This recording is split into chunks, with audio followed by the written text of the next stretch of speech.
Estamos hoje com o professor Marcos Ávila para conversar sobre evoluções no diagnóstico e no tratamento das doenças vitreoretinianas. Marcos, eu quero começar hoje perguntando para você quais foram os avanços nos diagnósticos de retina e, mais especificamente, quando que eu devo considerar pesquisar uma alteração retiniana com os exames mais avançados, principalmente com ACT, eventualmente uma angiofluoresceinografia, considerando os custos e as dificuldades que os pacientes vão ter com isso? Primeiro, muito obrigado pelo honroso convite, Wallace. É uma pergunta espetacular, é uma pergunta do dia a dia, uma pergunta que a gente enfrenta todos os dias, os famosos pareceres de retina.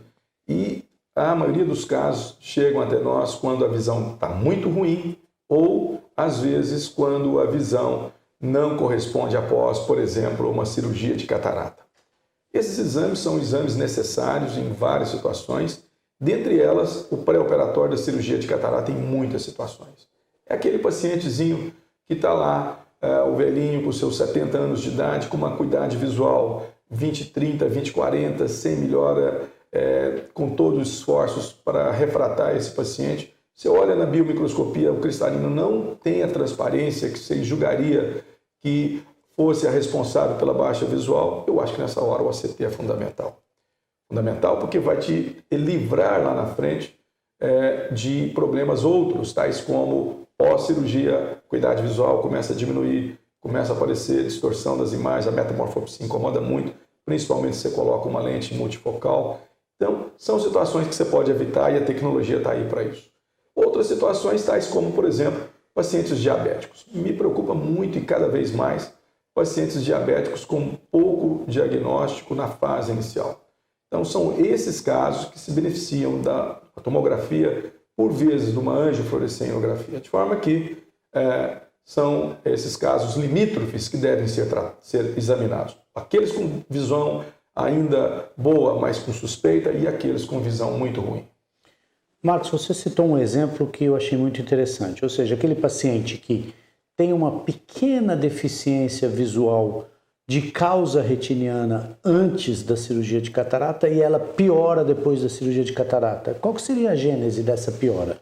Então, a potencialização, por exemplo, de uma membrana epirretiniana, existem algumas teorias. A que eu mais gosto, existem inúmeras, a que eu mais gosto é que a membrana já está lá, ela está tendo um acesso à luz menos intensa, a retina tem acesso à luz menos intensa, e você, de uma hora para outra, retira o cristalino, coloca uma lente com foco exato na onde ele precisa estar, na região macular, e esse paciente passa a ter sintoma que ele não tinha antes por menor entrada de luz. Existe também, obviamente, que toda cirurgia lesa e traz algum tipo de fator inflamatório. E o fator inflamatório, por sua vez, leva em todos os pacientes, invariavelmente, alguma alteração no metabolismo da área macular. Isso leva a um aumento discreto da espessura macular, sem ainda a caracterização de um edema de mácula,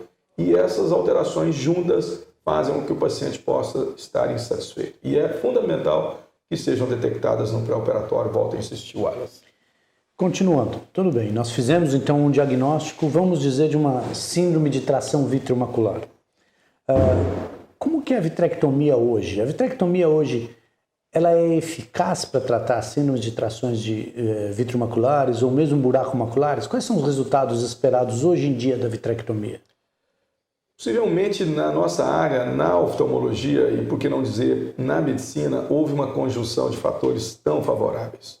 Nós tivemos o aparecimento simultâneo de avanços no diagnóstico com a tomografia de coerência óptica, agora com as tecnologias do Spectral Domain e outras tecnologias que estão chegando. Ao mesmo tempo, nós tínhamos a nossa antiga vitrectomia com calibre 20, com 20 gauge, que foi minimizada com a chegada dos trocáteres. Com os trocáteres vieram a tecnologia 23, tecnologia 25 e agora a 27. Então, duas tecnologias, uma diagnóstica e outra tecnologia para melhorar os resultados cirúrgicos, fizeram com que as cirurgias fossem realizadas de uma maneira muito mais fácil, muito mais rápida, muito mais segura muito menos complicações, com pós-operatório muito mais rápido e que traz o paciente de volta para a sua vida com pouco tempo. De forma que a síndrome de tração vitreomacular especificamente é sim uma entidade que pode ser operada quando tem associada a ela sintomas visuais e baixa visual. Buraco macular nem se fala. Buraco macular hoje é sem dúvida uma das melhores indicações da vitrectomia, com as tecnologias de microincisão e de equipamentos cada vez mais sofisticados, pinças que fazem com que a gente possa tirar a membrana limitante interna e colocarmos o gás para fecharmos o buraco de macula. Resultado espetacular. E por que não dizer também, Wallace, das membranas epiretinianas. As membranas epiretinianas hoje são operadas o quanto mais precoce possível, daí a importância do diagnóstico antecipado, antes que as alterações estruturais na retina, nos cones e bastonetes, já possa ter acontecido. Ou seja, a história da vitrectomia para cirurgias de descolamento de retina e cirurgias normalmente com baixo prognóstico visual está diminuindo. Ou seja, a vitrectomia hoje é para pacientes com bom prognóstico visual. Claro que nós ainda temos os PVRs, aqueles PVRs graves, com retirada de membranas, cortarmos a retina, as retinectomias, são casos extremos, mas cada vez menos. Olha, há muito tempo, Wallace, que eu não coloco um buckle para tratar um descolamento de retina primário. Na minha clínica, tanto na clínica privada quanto lá no nosso serviço da Universidade Federal de Goiás, a maioria das indicações hoje é para cirurgia de mácula.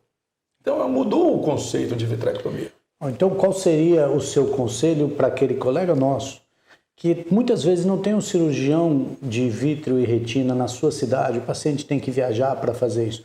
Qual é o momento ou qual é a hora que ele deve pesquisar o diagnóstico e eventualmente encaminhar um paciente para um especialista de retina?